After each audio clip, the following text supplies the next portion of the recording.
Hot Springs Village Inside Out is a closer look at the greatness of Hot Springs Village, Arkansas and the surrounding areas. People, places, experiences. Hot Springs Village is one of the most beautiful places on earth. Join me, Randy Cantrell, and my co-host Dennis Simpson as we engage in weekly conversations to explore Hot Springs Village Inside Out. Today's show is brought to you by Central Arkansas's favorite radio station, KVRE. Find them on the dial at 92.9 FM. Stream them live at kvre.com.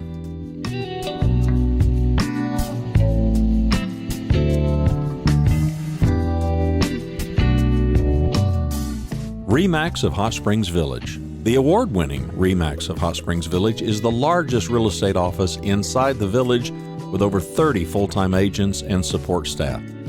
Visit them to learn more about this beautiful place to solve your real estate needs. Call them today at 1-800-364-9007. Find them online at explorehsv.com. They are RE/MAX of Hot Springs Village at 1-800-364-9007 or online at explorehsv.com. Ike Eisenhower State Farm. Ike and his award-winning team have been serving the insurance needs of folks all around Hot Springs Village since 1998. Ike has qualified for State Farm's President's Club, Chairman's Circle, and Hot Springs Village Insurance Agent of the Year. Call Ike Eisenhower State Farm today at 501-984-4100. That's 501-984-4100. Find them online at ikeeisenhower.net. Call them today for all your insurance needs because, like a good neighbor, Ike Eisenhower State Farm is there. Hey, Dennis Simpson, Hot Springs Village Inside Out. We're Miss Robbie, Mr. Sam, and Mr. Jay. What are we talking about today, Robbie? White Christmas? They did that movie. What's up with that, right? Well, Sam Sacco, who is our premier director with the Players and president of the Players, is decided to direct not the movie, but the Broadway musical and bring it to Hot Springs Village. Holy cow. Now, where did we start with the movie was back in the 50s. What was that? 1954. And it was a huge success. It was Bing Crosby, Danny Kaye, Rosemary Clooney, Vera Ellen, who were the pop star, culture stars of the day. And then the movie was such a huge success that in 2000, a group in St. Louis produced the musical version of the play. And then in 2008, it was on Broadway, and always very successful. That for some reason that this entire show has got such just pulls everybody's heartstrings. It seems to have universal appeal.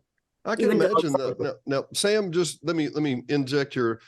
So being the director is like herding cats if cats had egos, right? Yeah, a little bit. Well said. I'm just asking. No, I mean, so, and I understand typically, most times when we cast in the village, there are a lot of follically challenged or pigmentally. Yeah, there we go. Oh, don't brag, Jay. Don't brag, Jay. Right. Pigmentally challenged because there's got to be a lot of frost on the head most times with our actors, but apparently that's not the story this time, Sam. Well, you got to do this way. One thing I found being a director is you surround yourself with talent, you surround yourself with good people, and then you have to sit back and listen to them, because believe me, sometimes they have good ideas and they actually make you look better than you really are. But then at the same time, when you come to a bad idea, you just kind of smile and say, hey, let me think about that. And then you go out and do it the way you want to do it. I had a phone call from the radio station the other day. Apparently I had used the word ass live on radio. And we had several complaints, several. And I made note. I said, well, they'll say words like that in the music all day long. And one of the management guys said, well, but different, Dennis, it's different when talent says it. And I paused and I said, it's called license. Is it? I turned and I said, I'm talent? Really? I'm talent? Me? Really? So I get the story. But you know what? I love the idea, really. And to be frank about it, Sam, you're right. All great leaders listen and learn a lot from their staff, don't they? I mean, that's where great ideas come from, right? I learn every day, every hour I'm with these people. And like I said, the more talent you surround yourself with, the more you learn. And you have to be to a point. I mean, some directors, I've been directors where it's my way or the highway. And I found that those aren't very successful. And I tell you what, you can really gather more talent around you when they realize that, hey, they do have a say and they can listen. And it's amazing the product they can put out. Well, Sam, there's a name for those guys who say my way or the highway. They're called lonely. That's what they call them. Yeah. Because nobody wants to work with them, right? Right. Matter of fact, my first, you might say, adventure into theater started in 2010. I think it was like 68, something like that, 60, 65. Anyway, I decided that I wanted to join this community theater. So I go home and tell my wife I want to be in theater. She says, "You're out of your mind. You're too old." I said, "What the heck?" So I become a member of them. And it just happens that a director that was going to be for one of the plays dropped out. And so they were looking for a director. And me, being a general manager of an ethanol plant with a bunch of people under me, thought, well, shoot, I can manage this. How hard can this be? That's exactly what I said. So I jumped into it. And luckily, I took on the deal of listening and learning. And I happened to be surrounded again by talent. And so I gradually worked up to it. I then finally jumped in and became an actor myself and got into it. Really? But it's really kind of funny. The more people, I've just been lucky. I've been lucky to be around with talent who could teach me a lot, and they teach me more every day. That sounds great. Now hang on. So Sam, director, and Robbie, you're the innkeeper. I just have a little part. Jay, what do you do? Why are you here? I mean, do you know this? You're supposed to be here. Well, I asked Robbie. I said, "What the heck?" I play Ralph Sheldrake in the play. He's the Corporal Sheldrake. He's sort of a Gandhi dancer, if you will. He's a wannabe TV producer for Ed Sullivan. And he gets the thing kicked off by offering $1 million propositions to everybody. And by the way, Robbie, don't neglect the multi-talented Danny Kaye in the movie as well, because he's actually one of my heroes. So, but that's my part. I've worked with Sam previously on a couple different productions, and he is a taskmaster. And and you're back. You came back of your own volition. Is that? Yeah, pretty much. But he really, the talent really lies with Sam. Although during a production, we will occasionally get emails. We will get verbal messages during rehearsal, and he might as well just record them and catalog them, because I always look to my fellow actors and say, "Boy, I've heard that one before, learn your lines. You got to learn your lines. Boy, if you don't learn your lines, we're not going to go anywhere." So, but Jay, there's also the Sam Sacco stare. Oh, yeah. We can't forget. See, it almost came up there. See, but really, Sam is a terrific director, and he knows what. He knows what's, and the amazing thing is that he knows how to outline a production to bring it together. I mean, initially it's parts, and then he's learned over the years how to join those parts together. And in the end, all the parts are just, they congeal, and we have an amazing production. So I know I enjoy working with Sam. Well, and I'll make note. Let's come back to this organization real quick. All volunteer, of course. So yes. It's different when talent is being paid, and then when talent is just coerced, shall we say, or of their good nature, right, Robbie? As you say, Dennis. So when could we see this? When can we buy tickets? Where would we see it at? Sam? Go ahead, Robbie. It's at the Woodlands Auditorium, and it's November the 16th, 17th, and 18th. Is that right, Sam? Yes. Okay. 16th, 17th, 18th, 19th. And 19th, Sunday as well. And It's a tickets matinee. can say A what? matinee on Sunday. Matinee on Oh. Sunday. And you can get tickets at the Woodlands. You can get tickets from the Players. Where else, Sam, can we get tickets? You can get tickets at hsvticketsales.com. Yes. hsvticketsales.com that I'm pulling up right now. That's taking way too long, but it And should be up in just We a have minute. almost, Dennis, we have almost 1,000 tickets already sold. Are you kidding? So, Yeah, and well, we're 2 weeks out. and Okay, so- let's call it as it is. That speaks to the value of the players, and I don't mean to just that is what it is. Dennis, here's the thing we gotta mention again, and Sure. Robbie touched on it.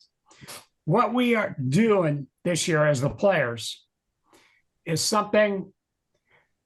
Hello. You Yeah, still there? no. We I just went to the where we could buy Wow. tickets at hsvticketsales.com. Look at that. Anyway, and Robbie touched on this. Normally, our last 2 musicals have really been done with just players. Mm-hmm. And so this year, we're doing White Christmas. And I thought, how do we increase the interest in the audience? What can we provide them more than just the players can provide them? Mm-hmm. And so I come up with this idea and went out and talked to different organizations, the Tappers, the Small City Tappers, some members of the Chorale, some members of Rising Voices, and even went out and bringing in vets. And I thought, every one of these organizations have their own little worlds, but not once has someone tried to combine all of them into one single play. And so this is a first. And it's something I'm kind of looking at this as a community gift, Christmas gift to the village. I mean, and it's been remarkable. I mean, number one, there's the talent and the village is just fantastic. It's just unreal. I mean, you got people coming from all over the United States, and a lot of these have been in professional entertainment and stuff. So it was really a way of saying, why are we staying separate all the way? Mm-hmm. Let's bring this thing together. And this is our first attempt. And what I'm really hoping is that the success is going to be so good that the village is going to demand that these organizations work together. And they should. And that would get paid. Yeah, get paid. Slow down, Sparky. Slow down, Sparky. Actually, after we did Oz, I had people coming up to me and saying, you should take this on the road. I says, I would if you got some money to finance it. So let me get this straight. So I'm going to take a bunch of tappers and a bunch of choral people and a bunch of veterans on the road with a bunch of actors, as if you And ain't the got Voices enough Rising. cats. Do it. And Voices Voices Rising. Rising. And We Voices can't Rising. leave And those out. Voices Rising. Yeah. No, you sound like Mickey Rooney. Let's have a parade. We could have a show. We could, but it really, I mean, it is in some ways, right? Yeah, it really is. What a I mean, fantastic idea. Why not there's so much talent. Why not put all of it together on the same stage? You know, And I'd like to add to that we have a continuous flow of talent into the Players. And in the time that I've been here, the membership has grown and it continues to grow, thankfully. So we have as Sam mentioned, we have an immense talent pool to draw from. Which, to be frank about it, in a volunteer organization like that, frankly, that's kind of rare. And you are blessed to be able to have that. Yeah. The quality of productions is so good that people are just drawn to the Players. Quality is drawn to quality. Yeah, well, yeah. So it's the 16th, the 17th, and the 18th, and then there's a matinee on the 19th. Is that correct? Yes. Good Lord. And this is at the Woodlands, of course, right? Absolutely. Yes. Now, there's a complimentary meal served by Robbie after each show. Is that what I hear? Or how does that We work? don't want to torture them, Dennis. We want to entertain them. Especially if you like hummus. We want them to live to come to another show. Is that what you're saying, Yes. Robbie? Yes, yes. Dennis, I do want to mention that some of the folks who are in this show are not only as a group so talented individually. People often say that when you do something great, it's a gathering of eagles, and I think that's what Sam has done. The four folks who are the leads in this, the ones who are doing the Danny Kaye and Bing Crosby and Rosemary Clooney parts, are just amazing. And I know I use that term all the time, but in this case, it is so true. There is a young man, and to me, young is under 50. No, but his name is Track Thompson. This kid is, I shouldn't say that, I apologize for kid, is an amazing musician. He could put any instrument in his hand, he plays it, but his singing voice and his stage presence are just superior. And he's in his 20s. He's just an amazing young guy.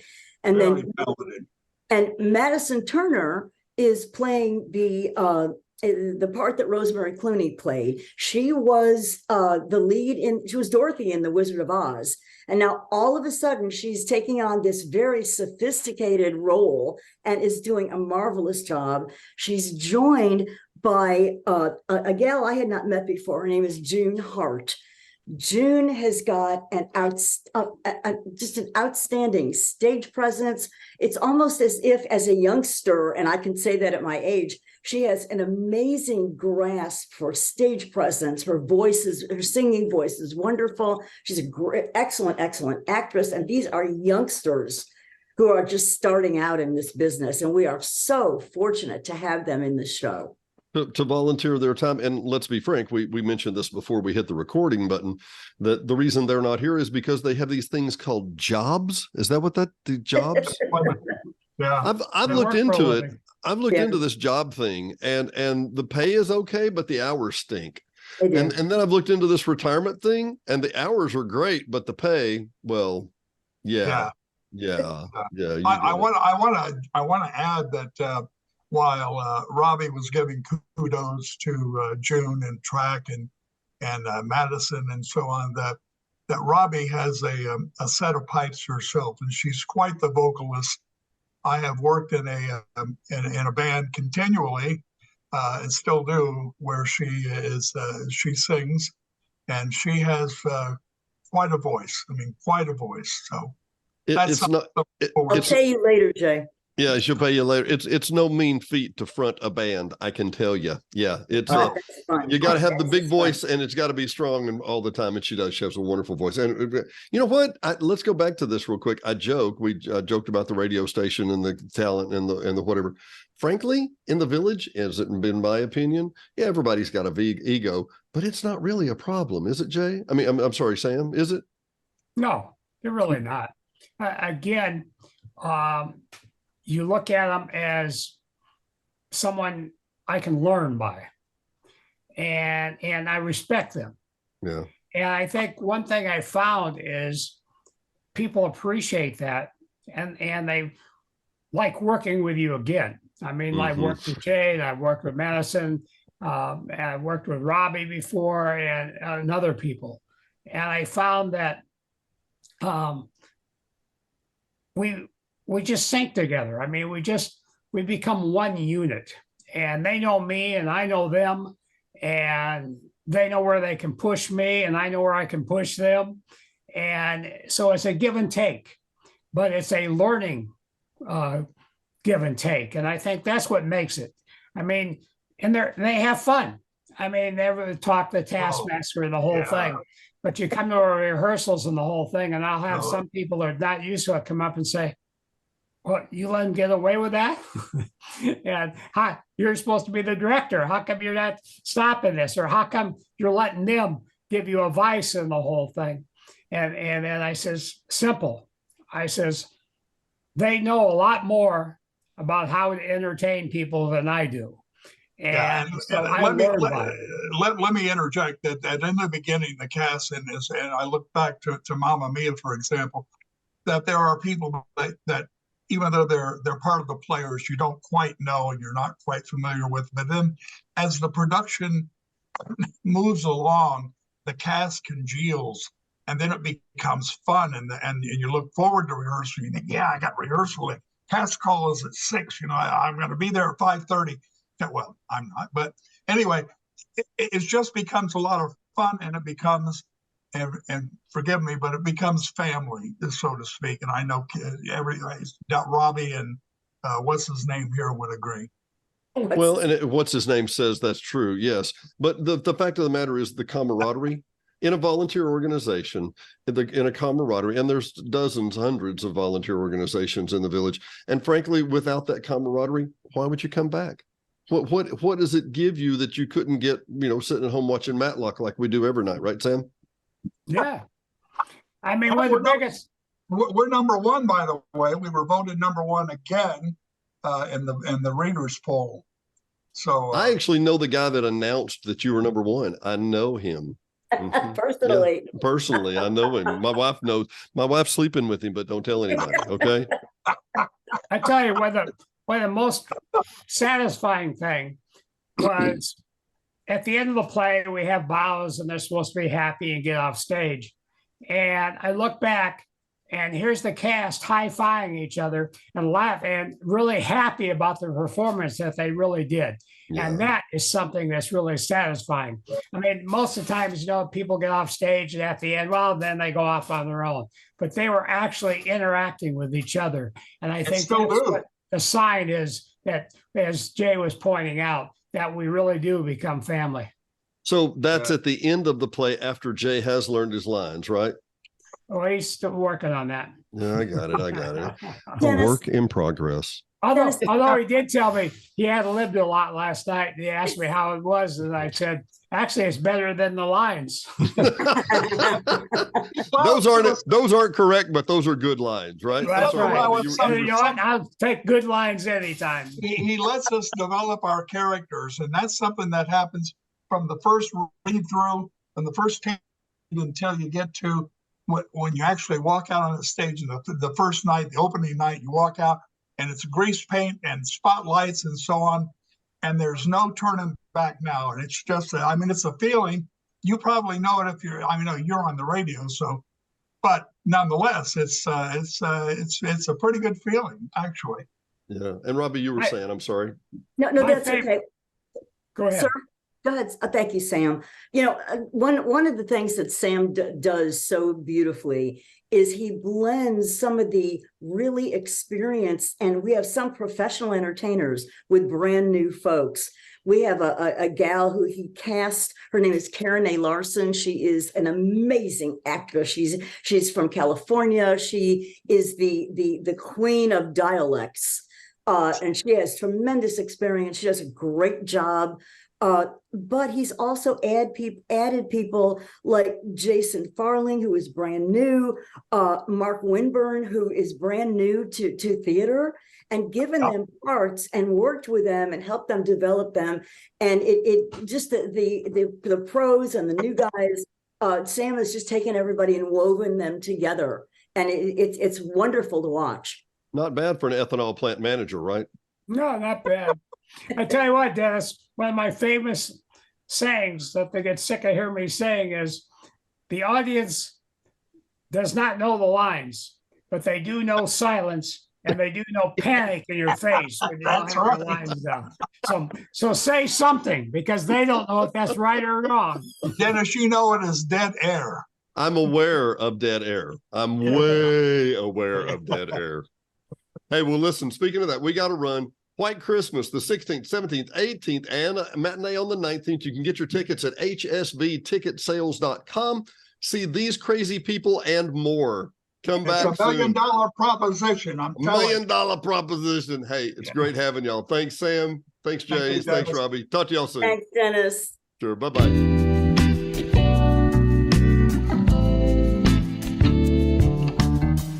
Thanks for watching and listening to Hot Springs Village Inside Out, a weekly podcast starring Hot Springs Village, Arkansas. Visit the website at hotspringsvillageinsideout.com.